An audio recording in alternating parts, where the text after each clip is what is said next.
The second book of Samuel, otherwise called, the second book of the Kings, chapter 13.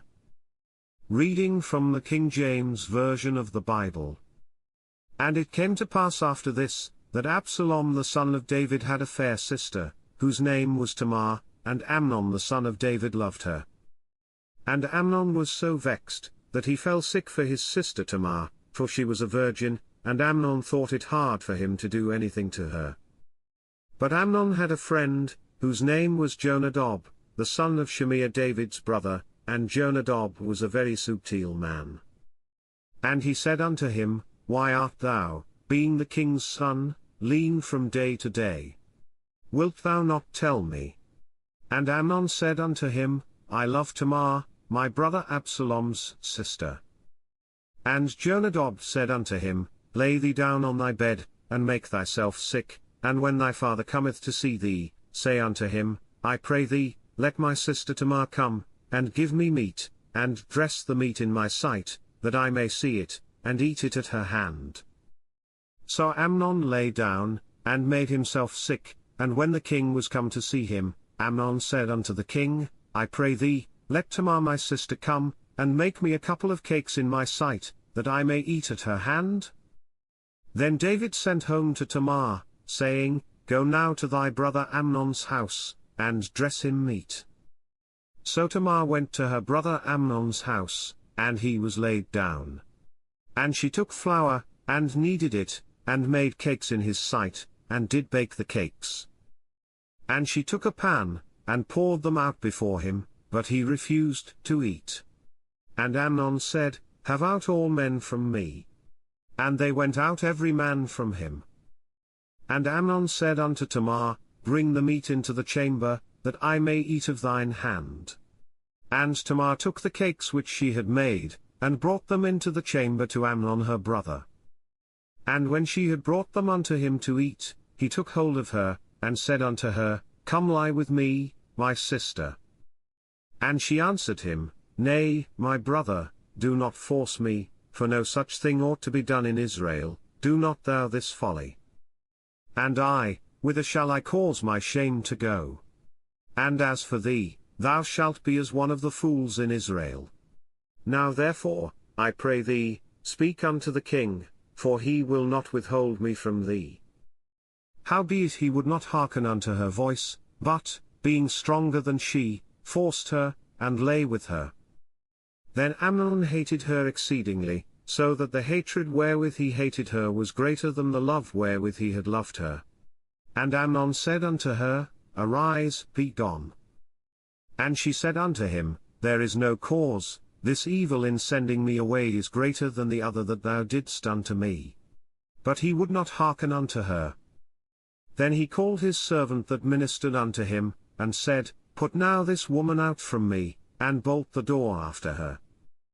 And she had a garment of divers colours upon her, for with such robes were the king's daughters that were virgins apparelled. Then his servant brought her out, and bolted the door after her. And Tamar put ashes on her head, and rent her garment of divers colours that was on her, and laid her hand on her head, and went on crying. And Absalom her brother said unto her, Hath Amnon thy brother been with thee? But hold now thy peace, my sister, he is thy brother, regard not this thing. So Tamar remained desolate in her brother Absalom's house. But when King David heard of all these things, he was very wroth. And Absalom spake unto his brother Amnon neither good nor bad, for Absalom hated Amnon, because he had forced his sister Tamar. And it came to pass after 2 full years, that Absalom had sheep shearers in Bezer, which is beside Ephraim, and Absalom invited all the king's sons. And Absalom came to the king, and said, Behold now, thy servant hath sheep shearers, let the king, I beseech thee, and his servants go with thy servant. And the king said to Absalom, Nay, my son, let us not all now go, lest we be chargeable unto thee. And he pressed him, howbeit he would not go, but blessed him. Then said Absalom, If not, I pray thee, let my brother Amnon go with us. And the king said unto him, Why should he go with thee? But Absalom pressed him, that he let Amnon and all the king's sons go with him. Now Absalom had commanded his servants, saying, Mark ye now when Amnon's heart is merry with wine, and when I say unto you, Smite Amnon, then kill him, fear not, have not I commanded you? Be courageous, and be valiant. And the servants of Absalom did unto Amnon, as Absalom had commanded. Then all the king's sons arose, and every man gat him up upon his mule, and fled. And it came to pass, while they were in the way, that tidings came to David, saying, Absalom hath slain all the king's sons, and there is not one of them left.